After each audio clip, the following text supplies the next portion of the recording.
వచ్చు.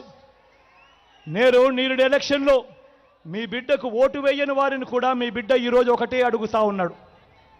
మీ బిడ్డ నేడు ఎలక్షన్లో మీ బిడ్డకు ఓటు వేయని వారిని కూడా మీ బిడ్డ ఒకటే అడుగుతా ఉన్నాడు. ఈరోజు రాష్ట్రంలో జరుగుతూ ఉన్నది కులాల మధ్య యుద్ధం కాదు. ఈరోజు రాష్ట్రంలో జరుగుతూ ఉన్నది క్లాష్ వార్ అనేది గుర్తుపెట్టుకోమని కోరుతా ఉన్నా.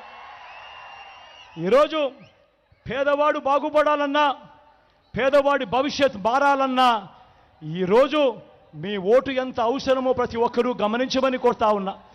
ఈరోజు మీ మనందరినీ కూడా ఒకటే కోరుతా ఉన్నా. నాకు ఓటు వేయని వారిని కూడా ఒకటి అడుగుతా ఉన్నా. మీ ఇంటికి పోండి, మీ భార్యలతో కూర్చోండి, మీ ఇంట్లో ఉన్న మీ అవ్వ తాతలతో కూర్చోండి, మీ పిల్లలతో సైతం మాట్లాడండి, అందరితో మాట్లాడండి.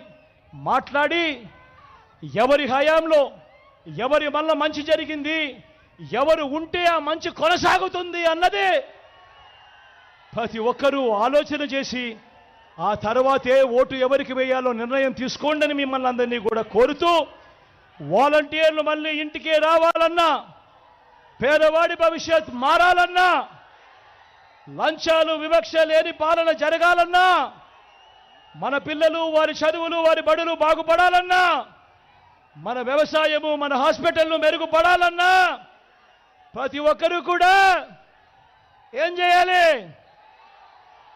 రెండు బటన్లు